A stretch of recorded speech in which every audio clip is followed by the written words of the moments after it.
আমরা খালেদা জিয়াকে তারেক দেশ থেকে এই ক্ষমতার থেকে তাড়ালাম কেন?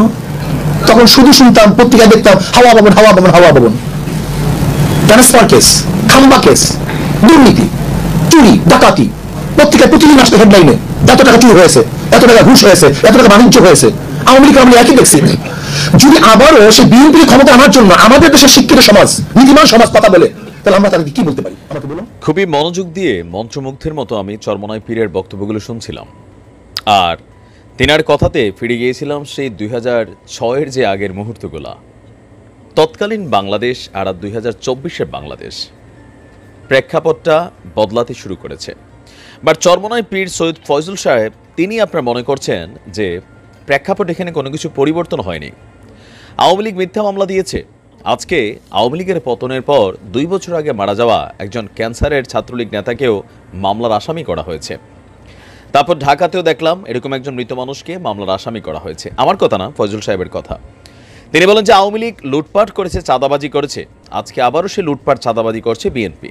তাহলে আওয়ামী লীগকে সরিয়ে আবার যে রাষ্ট্র ক্ষমতা বিএনপির হাতে দিবেন, দেশের কি পরিবর্তন হবে কিনা? দর্শক, আগামী জাতীয় নির্বাচনকে কেন্দ্র করে জামাত ইসলামের এই মুহূর্তে অন্যতম সহযোগী প্রতিষ্ঠান হিসেবে কাজ করতে যাচ্ছে ইসলামী আন্দোলন বাংলাদেশ। আমাদের কি বলে যে আলেম সমাজরা তারা মনে করছেন যে আওয়ামী লীগের বিকল্প হিসাবে যে বিএনপিকে এই মুহূর্তে আবারও আলোচনায় আনা হয়েছে বা রাষ্ট্র ক্ষমতায় যাওয়ার ব্যাপারে যে সিদ্ধান্তগুলো জনমত তৈরি হচ্ছে, সেটা আরও একটা বোকামি। কারণ 2006 সালেও লুটপাট, দুর্নীতি, নানান কিছুতে তারেক জিয়া দেশ ছেড়েছেন, বেগম খালেদা জিয়াও মামলার আসামি হয়েছেন। তো এই দলটার হাতে ক্ষমতাটা আসলে এই মুহূর্তে দেওয়ার সুযোগ নেই। না, আমার কথাগুলো এখানে আমার উপর গোস্বার সুযোগ নেই। তো চলুন দেখি ফজল করিম সাহেব তিনি নিজে কি বলছেন।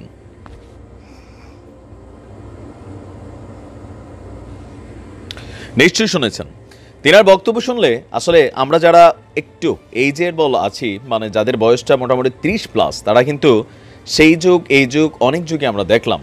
তো আপনার কি মনে হয় যে আসলেই কি যে জামাতে ইসলাম অথবা তাদের যে সহযোগী সংগঠন ইসলামী ঐক্য যেটা তৈরি করার চেষ্টা করা হচ্ছে, হেফাজত ইসলাম, তারপর হচ্ছে চরমোনাই পীর, জামাত ইসলাম, তারা যদি একত্রিত হইয়া রাষ্ট্র ক্ষমতায় যায়, দেন বিএনপির থেকে বাংলাদেশটা ভালো চলবে।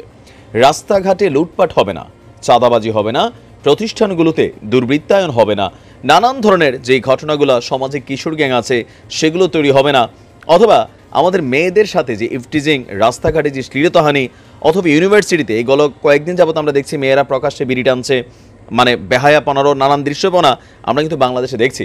তো এগুলো আসলে কোন সরকার গেলে বন্ধ হবে?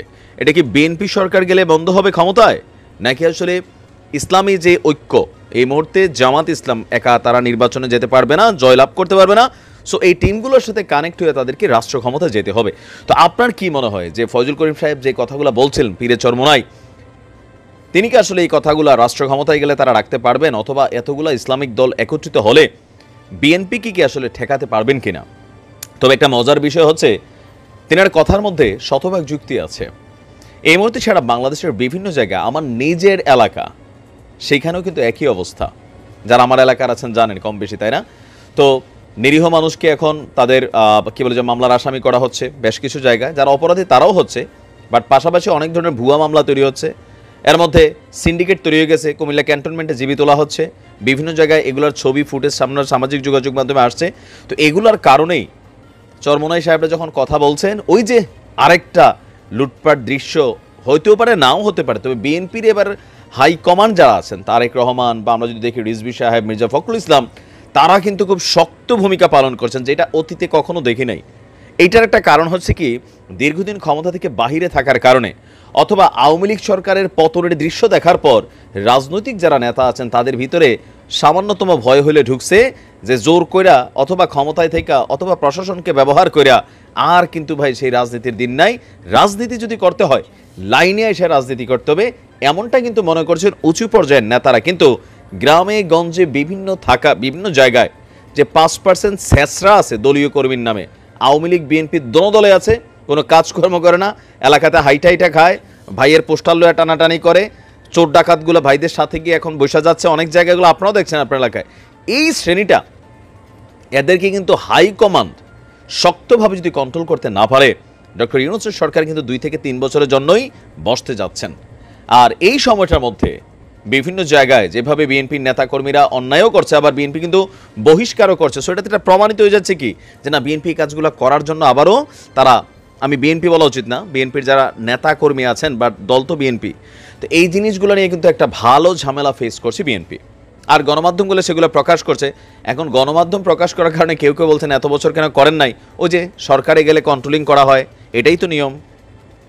তো এখন আপনার কি মনে হয় যে এই মুহূর্তে আসলে যে আপকামিং যে নির্বাচন আসতে যাচ্ছে, সেই নির্বাচনে কার পাল্লাটা ভারী হবে? বাংলাদেশের আলেম সম্প্রদায় একদিকে একত্রিত ভারী হবে, নাকি বিএনপি বা জাতীয় পার্টি আরও যে দলগুলো আছে বাম বাম বাম ডান যারাই আছে তারা একদিকে ভারী হবে? কি মনে করছেন? ভালো থাকুন, আসসালামু আলাইকুম।